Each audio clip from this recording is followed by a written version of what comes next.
Man is an idea and a product of the fellowship of deity.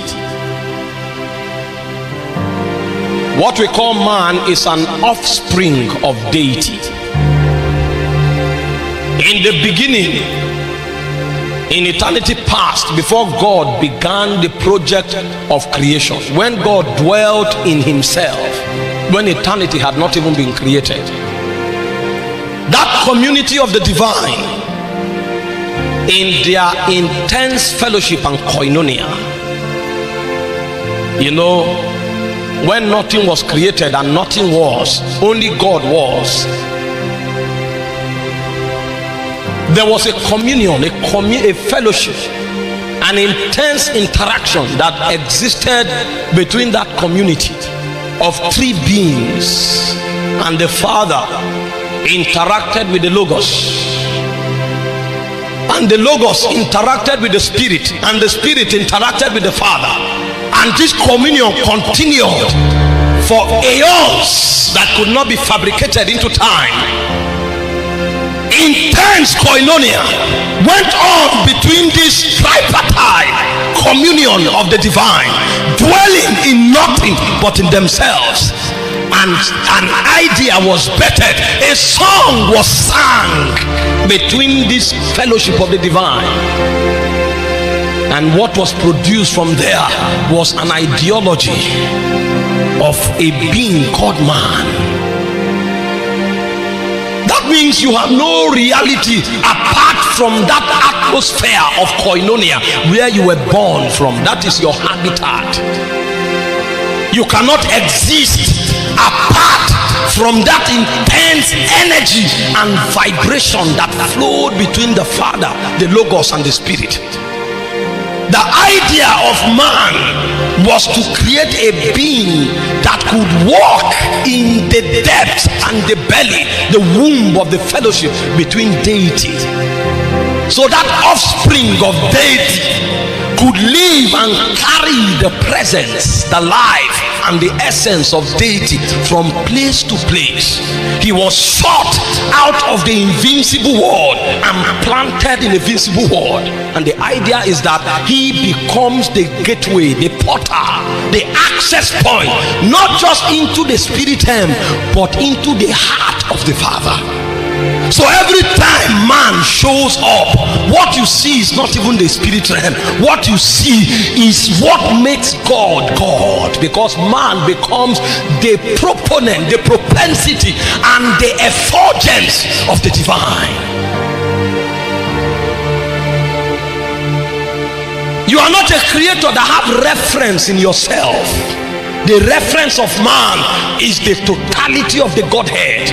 What makes the divine was encapsulated in a body, and that body is expected to carry the divine everywhere. So when a man speaks, what he coughs out of him is God. When a man touches, what he touches you with is God. If a man takes off his clothes, the residue on that cloth is not heat, is God. So you say handkerchiefs and aprons were taken from the body of Paul.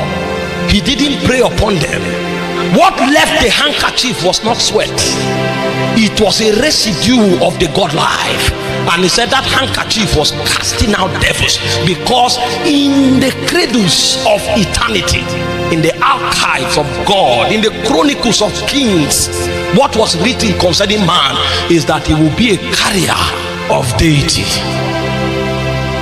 God never intended to appear from heaven in a dark cloud. God intended to be seen through a vessel called man. And it was this divine intelligence, wisdom, and desire that caused the immortal personality that dwells in the midst of the coals of fire. The Bible said he is seated in light that is unapproachable. So even the angels of heaven, they don't know him. Every time he appears before them in the Shekinahs of reality, they fall on their faces and they say, holy, holy, holy. What it means is that the unapproachable one separates unto himself. They have never been able to come close, because this being cannot be approached, he cannot be known, he cannot be interacted with. So in the cradles of eternity, when the angelic beings were created, all they knew was that this creature is separate. So the only name they called him is separate, separate, separate. We don't know who you are. We don't know from whence you come from. When God comes out of the east gate, all Lucifer did was, Yahweh cometh, and the whole heaven melts. Yahweh cometh. That's why he was created with pipes and tablets to alarm the arrival of Yahweh. Because any being that goes near him will dematerialize. He said, no one can see me and live. Yahweh cometh, and even the 24 elders, they prostrate flat. The only way God could be touched and interacted with, the only way, God had to sit down for millions of years. How can creation interact with me? How can the angels know me? How can the stones feel the life of the divine? How can the trees know me? How can the mosquitoes, how can the lions know me? I want to create a realm, but I cannot be approached. I am a consuming fire. So the only thing that divinity bettered through their wisdom was to create a vessel called man, so that God can tabernacle in man. The Bible said in Ephesians 3:10 that even the principalities and powers, they will be taught the ways of God by looking upon man. In Eden, everything was a symphony of the divine. So when the mosquitoes came to man, they didn't come to bite him, they came to sing songs of glory. The man could pick the frequency of God, because the mosquito was meant to worship. So when he approaches the man, the flappings of his wings, you know, the Bible said the wings of the cherubim, as they flapped their wings, it was like the voice of many waters.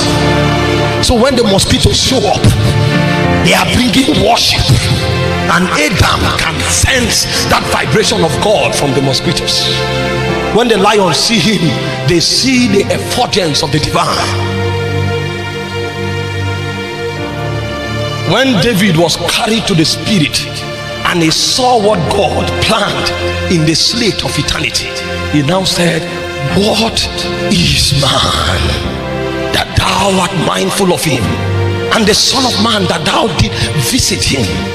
He said, you made him a little lower than only the Elohim, and you crown him with glory. The word glory is the word kabod. It means the full weight and expression of God. That's the crown of man. In the angelic ranking, in all of creation, only man could reveal the dimensions of God.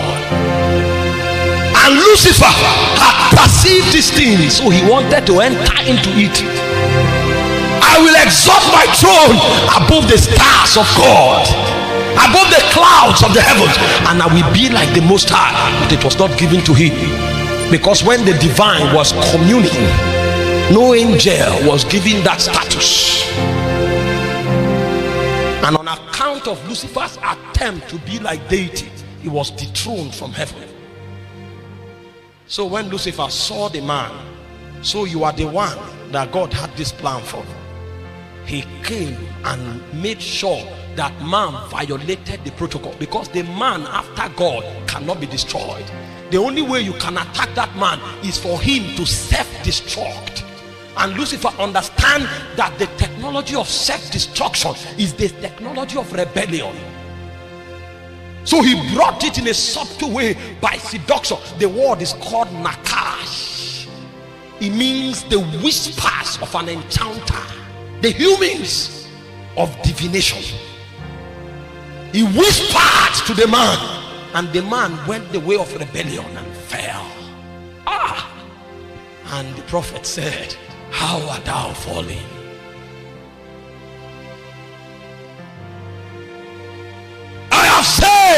ye are gods, because you are the children of the Most High, but you will fall like one of the princes, because you know not. Why did you yield to the deception of the serpent? Do you know who you are? And the man began to live under a curse. From dust you are, and to dust you shall return. And he said to the serpent, you will go on your belly all the days of your life, and on dust you shall feed. So the man that was the carrier of the glory of God became food for the serpent. What a fall. Every time you live like the fallen man, you are food for the serpent. So the Nakash will rule over you. You know that the hand of God is upon you, but it brings Nakash in form of sexual appeal. And then you go like dust and you fall to immorality. Your tongue is supposed to carry the law of God, but it brings Nakash. And then your tongue become an instrument of lie. And because you are falling, you call it pleasure, but you are dying. The moment you become the man of man, you become a prey of the serpent. Hallelujah.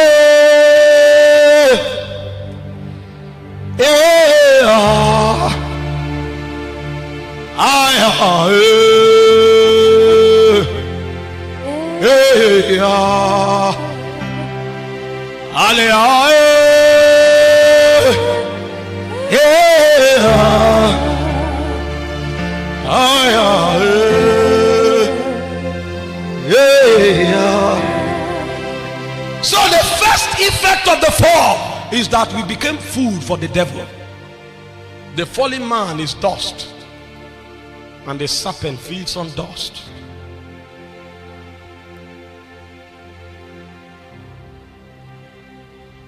This is why most of us cannot exercise our will. We have become dust. I'm trying to step down so I can put these points together to help somebody. The second thing that happened is that Adam was the governor of the constellations. Adam ruled over the sun and the stars. He commanded the constellations. Everything that was in the visible creation was in the powers of Adam. The animals, the beasts of the field, and everything in the galaxies were under his authority. But when he fell, he became a slave of his environment.